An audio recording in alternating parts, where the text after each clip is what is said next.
Hi everyone, thanks so much for joining us for another episode of Narcotics News. In this episode, we're joined by Audrey to talk about background investigations and their importance for OBN and registration. Well, I guess first of all, we can just briefly talk about the importance of registration and background investigations for it. Very fun. So, from what I understand, background investigations for registration is sort of like the last line of defense. So applications go through and then a lot of stuff happens and they got to clear a background check before they actually are approved. Yep.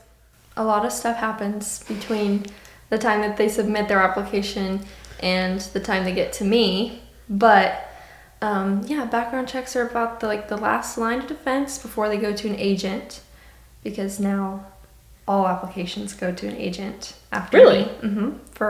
They need to get an interview.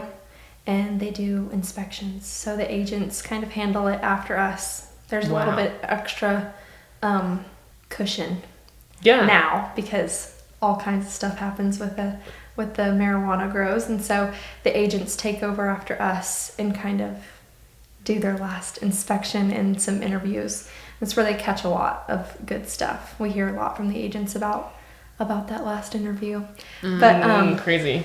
In your experience as a working in background checks, have you ever actually helped with catching people who have their false information? Absolutely. Yeah. Absolutely. Me, Makayla, and Emma, we have all done that. Absolutely. We have to run every single person that is on the application as an owner. So Gotcha. Not the employees, but all the owners that are listed. And we run their driver's license, and we look for any outstanding warrants. And if we have an outstanding warrant, we obviously we stop the verification process. We have to verify the warrant, and then usually that'll go out to an agent after that for for inspection. Right. And then they have we also look at their criminal record. So after the driver's license, we verify the criminal record, and that's also constantly changing, based off of legal and what our legal department is wanting to catch. So Gotcha. It's 5 years felony, violent felony, or drug felony. So we don't really look at misdemeanors unless it's a super recent drug misdemeanor. But the blanket rule is we look at 5 years felony drug charges or violent charges. And we also deal with that was my main duty for 2.5 years, and that's what Makayla did too, was background. That's when we met, and that is a big bulk of it was a whole job. It was, the background investigator was its own position before, because of how much there is to deal with, and now it's kind of merged into a regular registration assistant position. And we have Emma trained on backgrounds too now. So that's awesome. Yes. So if I'm out, or she got her OLITS certification. Oh, that's probably refreshing. Well, it's yet to happen because I'm handling it, so it's not necessary, and because it's the middle of renewal season, which I'll talk about in a second. That's a big deal. But she has access to that, and so that's a big help. So if I'm out, we won't get too behind because she's able to do the backgrounds. Yeah. And if it ever got to the point where we're working on something else, then we can both catch up on backgrounds together. So it's kind of nice to have someone else in registration that's well versed in the background. That's what was beneficial when I was in there, is that we both knew how to do it. Yeah. Yes. So she'd be like, okay, you cover this date, I'll cover this date, and we would just knock it out. Yeah. I hate to ask as someone who doesn't understand the background process quite as well, but you mentioned a certification of some sort that she has to do. So what is that exactly? Yeah, I have to be certified, and I think it's every year. Maybe every 6 months. I think it's every year. Yeah. That I have to get recertified to be OLITS certified, which is the computer program that we use to run the backgrounds. So we run through NCIC, inlets, the driver's license, all kinds of things. And then we can also like verify warrants through the program, and we can do other kinds of deep dives. Usually not necessary, but Right. I have to be re-verified, recertified. I mean, every year. So we have to That's like super take an interesting. exam Yeah. every year to maintain the certification. Gotcha. So You get a cute certificate. Frame it. So I've had 3 because I've been certified for 3 years, I think. I still have my old ones. I keep them. I have never printed mine. Mine I haven't is either. all on my computer. Like, I know that in registration, each person has kind of like their own specialty, right? So someone does pharmaceuticals, someone does marijuana. Like there's different sections for different application types. So background checks, do they apply to all applications or only certain business or individual applications? So the backgrounds, as far as like background investigator wise, we mainly did those on marijuana. As far as practitioners goes, that process is way different. And that's why a certain person has a certain section.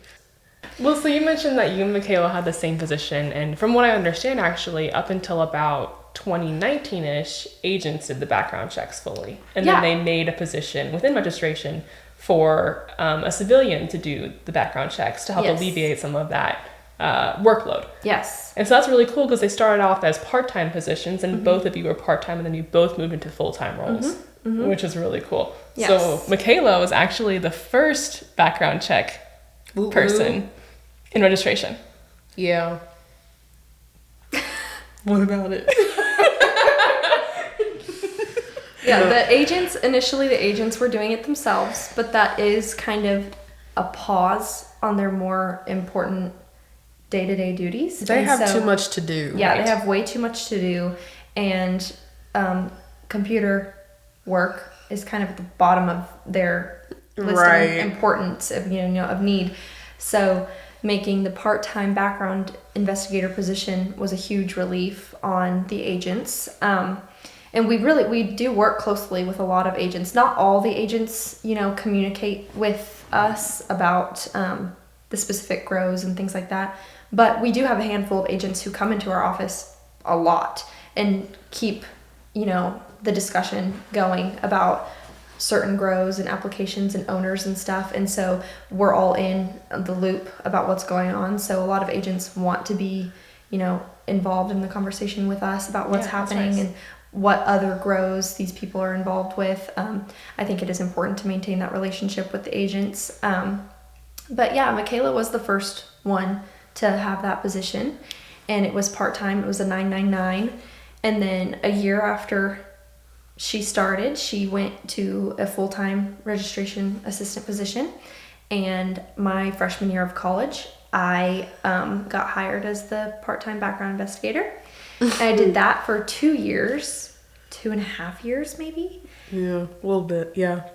maybe 3. I don't even know. I Almost couldn't 3, keep up. because I started. It was 3 actually. I started as full-time registration assistant in August. The years And go by I so started in fast, so I August. can't Yeah. even. So it was 3 years exactly almost that Oh, I. well, happy anniversary. Thank you.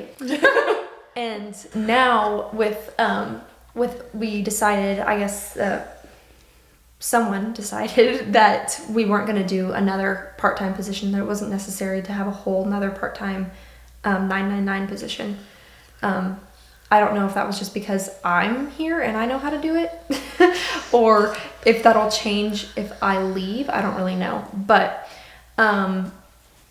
so I handle the backgrounds and basically all of the new applications. From what I understand, actually, Makayla was one that trained you when you first Yep. started at OBN. Yes.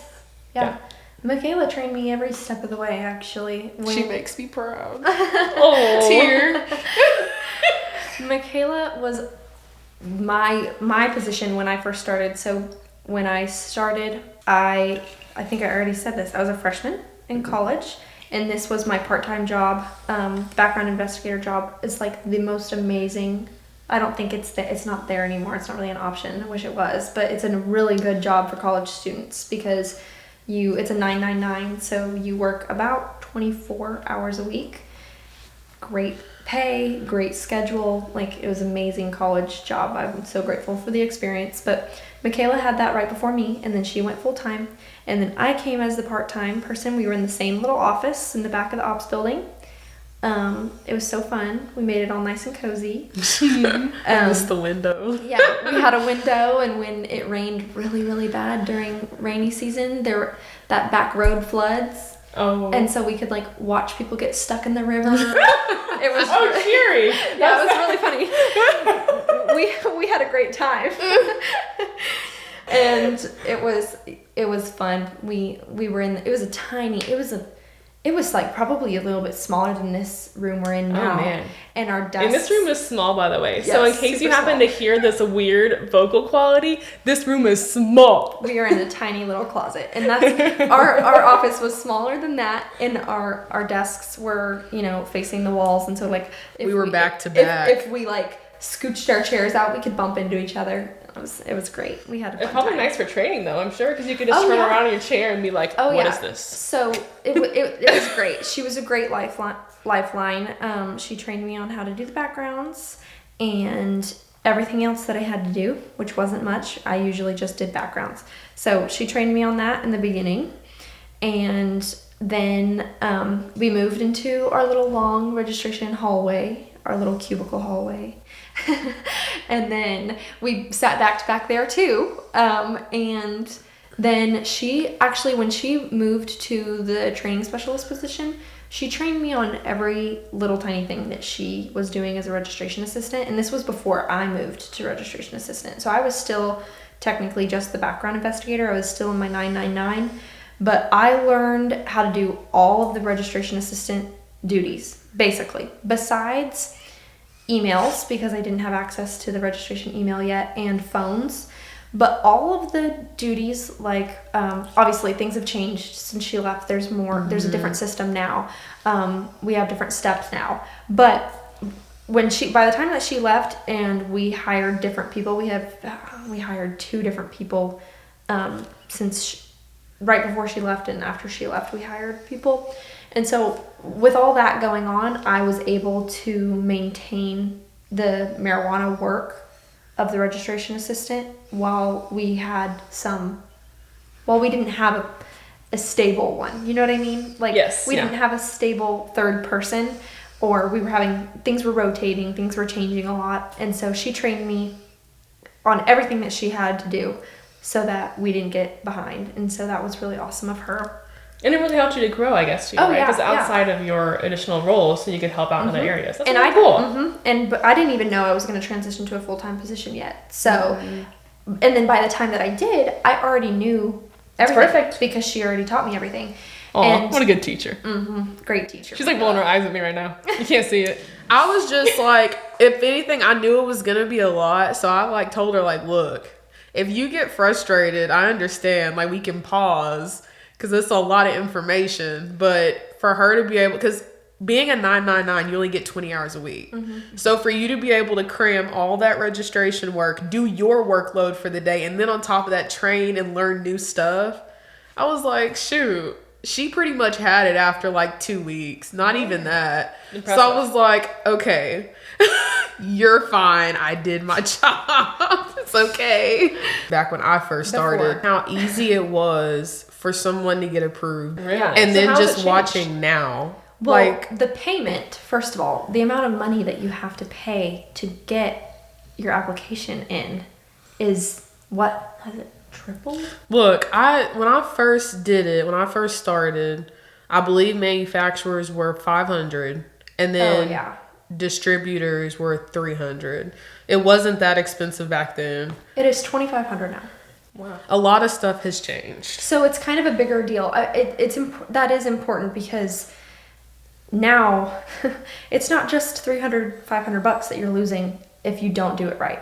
Right. If you're denied, if you don't do the application process correctly like we tell you to, you have to start then you have to start over, and the fees are non-transferable and non-refundable. Gotcha. No matter what. So it's really important to respond to those correspondences. Yes. If OBN reaches out to you and you have an issue with an application, absolutely, please make sure that you reply promptly so they can approve it. Because of course, if it's going to go past an expiration date, you have to renew or have to reapply. And it's a much bigger deal, wasting $2,500 than it is wasting 3 years. Have you seen any improvement in the application process as far as like respondents from that fee increase? Yes, I think that people are more concerned about losing that money. So I think people are, it's a good thing and a bad thing. Right. People do contact us a lot more for a status check. Like, they are more involved now with the process. Like, instead of just applying and then waiting for an approval, they're contacting us weekly, sometimes certain people more than once a week, trying to make sure that it's moving forward, so that something isn't stuck and that they don't lose the money, which is a good, like, I understand completely why they don't want to lose the money or have their application get lost somewhere. But that is a big difference from before, because before they were not contacting us as much. They were just letting us go through the process. And now it's like every step of the process they want an update, because it is slower now. We have more people. But with the payment increase, also people aren't applying because it's too much money. So that's a big difference too. That not just anybody can open a grow or a dispensary or whatever, because it's really it's expensive to maintain. So that's a big difference too. Yeah. But it is good to keep up to date with everything, because we are a pretty small department covering a really large group of people and of applications. And so if one person's out, which that's about renewal season is now. It's about from August to December. It's October. Well, it is October, but unfortunately, people is that grace period thing? Is that still a thing? No, I was about to say, did they take that away? Yeah. We took that away. Okay. So essentially, because that was a mess. Yeah. So for registrations, for those who don't know, for renewal season, it opens this year. It opens August 1st and ends October 31st officially. So before November 1st, if you don't have your registration renewed, you can get administrative fines. I think it's weekly. I'm not quite sure, but I think after November 1st, you risk getting a fine. If you don't renew before December 31st, your application expires permanently. So you have to submit a new application and you cannot renew. But what people don't always understand is that, so you mentioned that it's a very small unit working registration. There are actually 3 people who officially operate registration. So 3 people process, and it's a supervisor. So you can have 4 occasionally. So 3 to 4 people process at least 20,000 renewals in about 3 months officially. Of course, those do extend depending on whether someone is late for their renewal. That can extend up until later in the year. But officially, it's supposed to be about 3 months, 20,000 minimum, and then that's not including new applications. So those still come in on top of that. Yes. And that's only 20,000 people who are approximately 20,000 for like doctors, practitioners. So you still have your businesses too. So it's a whole lot of applications, a whole lot of renewals, not a whole lot of time, and only 3 to 4 people. So it's pretty amazing the fact that we actually are able to process so many applications. So when you call, on top of the phone calls, please be nice to your registration assistants, because trust and believe, they're tired too. Like 8:30 to 5, you're on phones, you're doing your work on your computer, you're trying to get all these applications done, you're trying to cater to everybody's needs. We're humans too. Okay, be nice to your registration assistant. Makayla speaks from experience. I do, because you'll have a few in the registration department that have more patience than others. Me, I was not one of those patient people. My patience would start from when I first get on the phone to maybe it runs out within 30 seconds of me repeating the same thing 3 times.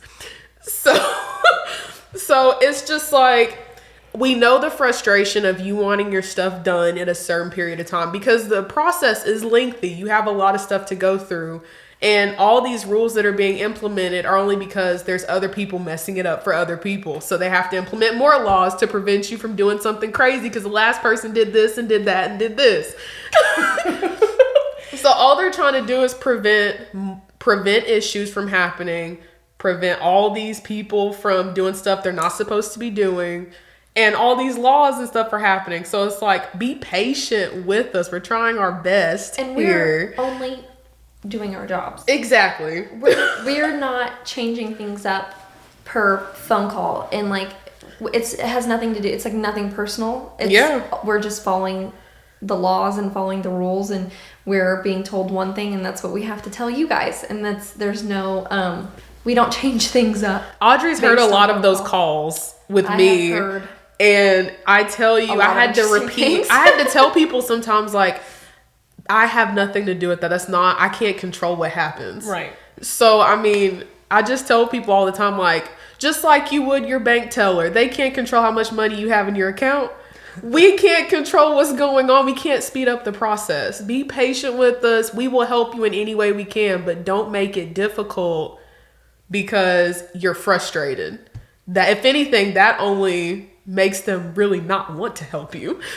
Right. So it's like, being nice goes a long way. Trust me. It helps. And it makes the job and registration a lot easier when you have those people that are understanding and appreciate what you're actually trying to do. Because like I said, they can't control what goes on and what changes. Well, registration is also like the public's only other lifeline besides the website, which you can get a lot of information from the website. But if you want to talk to an actual person, registration is one of the, like, basically the only place that you can go to ask those questions. So it is important to maintain patience. Yeah. With the only 2 people right now are on phones. Yeah. So it is important to, maintain good relationships because we do have notes of the people who give us a hard time. Yes, we do. do have a memory. I had sticky notes on my wall, and I'd just be like, "Who is this person?" I'm like, well, this person cussed me out yesterday, and then this person yelled at me the other day. And like, when you have those days where you go into work and you're just not feeling it that day, or you're just going through something at home and you have someone yelling at you on the phone, it takes a toll on you. Trust me. It is really difficult to sit and listen to Gretchen or Emma be like mistreated on the phones, and it happens often. Yes. And they have like the patience of angels. The 2 of them are so good at dealing with people, and like, we understand the anger and the frustration because it takes so long. It really has nothing to do, like, we are going as fast as we can. Yes. And I praise the registration department all the time because we do really good work. Like, we go really quickly. And like, the backgrounds are done. Like, I pride myself in going as fast as I can with the backgrounds. Like, I don't hold back. I try and keep them up to date as much as I can. And usually it's like, I don't wait to get those done. Like, I don't let them build up. I like to keep them done all the time. And I know that both Gretchen and Emma are doing the same thing. And so we really try and get done things as fast as possible. But we work closely with other departments also, and like other agencies. Right. That's a big point. Other agencies have issues sometimes, and then we can't do like the rest of our job until we get the information from the other agencies. And so a lot of the times the calls that are coming in are frustrated with other agencies, not us. But we have to deal with the repercussions of that. Like, it's hard to explain to someone over an email, over a phone call, that we have nothing to do with that. That's not even us. That's not even our agency that handles that. And that we can't do anything until they get their information fixed with someone else. And it is a lot to deal with, because not only do you have to pay the money and you have to fill out the information correctly, but you also have to fill out the information exactly with like multiple different state agencies. So basically, just say that sometimes there's relationship issues, sometimes there's software issues, sometimes there are things that are beyond the control. Yes. But that registration as a unit does try extremely hard. Yes. And I think that is an important note. Yes, yeah. There are a lot of different little things that we have to kind of work around. But that's in every department and in every agency. There are little hiccups that happen that you don't really have any control over. And they don't either. Right. Like the other agencies don't have, are trying their best too. It's just a whole kind of slip and slide of things that have to happen smoothly to get someone's application completed in a timely manner. And anything can go wrong from start to finish. There's ups and downs. Oh, yeah. And I hated the fact that, you can't give a definite timeline. Oh, yeah, never. So that's the one of the things that they ask for the most is, can you give us a timeline on like when this can be finished? Or, and you can't. We've been waiting for 2 years to get our application or to get our business started, and things keep going wrong. And I'm like, I am so sorry. There were days where I'd be like, okay, it would take a month, 3 months. Now it's like, you can't even give an estimate. No. Because you don't know. No, there's no estimate whatsoever anymore because there's so many steps and it can get stopped like cold at any step because they don't have what they need and we need to email them. And then we email them and they don't respond, or we email them and they don't understand what we're asking for, or it gets stopped. There's charges on an owner. And sometimes they have to remove an owner and reapply, or they just can't continue because of the charges, or an agent finds something. And like at every step, there's a possibility of just stopping the application cold in the process. So what is a piece of advice you would give to someone that is looking towards starting a marijuana business in the future, looking to do that? What's some advice you could give? Oh, goodness. I would say call registration. I would say apply with all of the proper, do your application properly. Have your stuff in order, basically. Have your stuff in order. Right. And before you apply, you absolutely have to have your information approved with OMMA. Do not apply with OBN without having your information correct. Yes, very important. Highlight that, please. Yes. That is the number one, one of the number one issues that I deal with verifying applications. Your information has to be correct with OMMA first. It's big, bold, and red in the application process. Do not apply with us until OMA is already approved. Not that you apply with OMA and then apply with us. You have to get the approval from OMA first because it can take a while. So before renewal season, if you need to change anything, change it with OMA months in advance. Months. And then apply with us. Because if you do the steps incorrectly, there's nothing that we can do to help you. Right. Because we cannot hold your application. There's nothing that we can do to change the stuff that you have with OMMA. So if OMMA is incorrect, you're screwed. There's nothing that we can do. So that would be the number one, is make sure that your OMA information is correct and approved before you apply with us. And then have your application stuff in order. Make sure that you have everything that you need. Follow the instructions so precisely. We have videos, we have instructions on the website. And if you have a question, call before you apply and get clarification. And make sure that you apply correctly. And then if you apply with everything correctly, there should be no hiccups within your application process. Literally all the answers are on the website if people take the time to read it thoroughly. There's those moments where we want to skim. I know it's a lot, but you can't skim through that stuff. Yeah. Make sure I know the application itself, as you said, has big red bolded font. It has indications, and so just make sure to really read through the application itself, because it can actually tell you everything you need to know. Yes, everything you need to know is on the website and on the application. I mean, still call us. Yes. But also know that it's there. But if you do everything and then call us after you've applied, there is still nothing that we can do. So if you have a question when you're going through the application process, call us. We would gladly help you through the application process and help clarify things. If you have questions about literally anything, we can help you. Mm-hmm. But it is better to do that before than after you already have your application in, because there are some things that we can't help you with once you've already applied. And like I've said before, the fees are non-refundable and non-transferable. So if you have an issue, once you're already in it, there's not much. Like, there are some things that we can help you with, but not a lot. And so I would just recommend being approved with OMMA, all the changes, and look at what you have written on OMMA and make sure that it is the address, the business name, the DBA, everything is exactly like the information on OMA, because they have to match exactly. Yeah. It's a big deal. I will give the same advice that I received when I first made my OBN application, which, if you don't know, OBN application was quite lengthy to be an employee. And when I was filling it out, someone was like, if you plan to work in government long term, you should print that out and you should save it, because all of your history should be the exact same everywhere you go.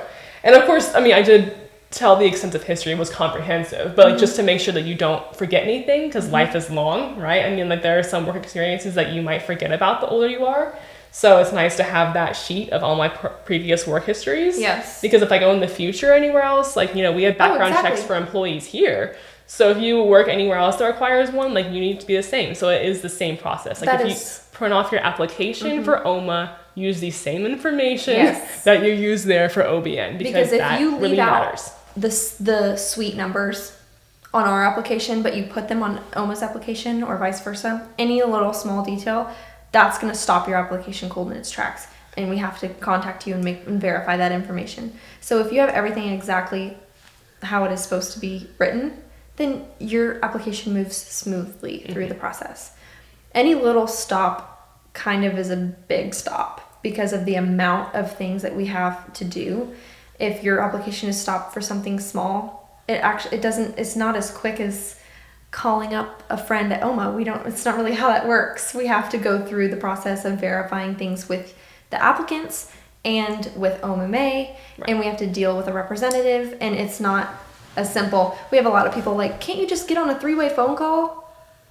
No. That's we not how it can't. works. Yeah. We can't do that. We have to go through the process with everything and have everything documented ourselves. We have to keep a record of everything that goes down. And so it is important to make sure that before you apply, you have everything in order instead of trying to scramble and do that afterward, because then your application's already in and things are already going through. And so it would be better to take your time with the application process and make sure that you're doing things correctly than be told that you actually have to do it all over again and pay the money again and do the application process all over again. And I assume too that, like, when it comes to those conversations, as you said, we can't have 3-way conversations. So usually the applicant's probably the middle person, correct? You have to go through the applicant. So OBN has to talk to the applicant has to talk to OMMA, OMMA talks to applicant talks to OBN. Yes. So again, to save yourself potential money and just general heartache, as you said, you know,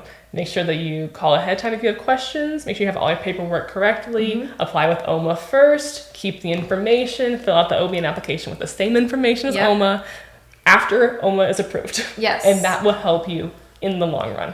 Absolutely. But I will say thanks so much to everyone who chose to listen in today, and we hope to see you next time. Hopefully. Everyone say bye. Bye. Bye.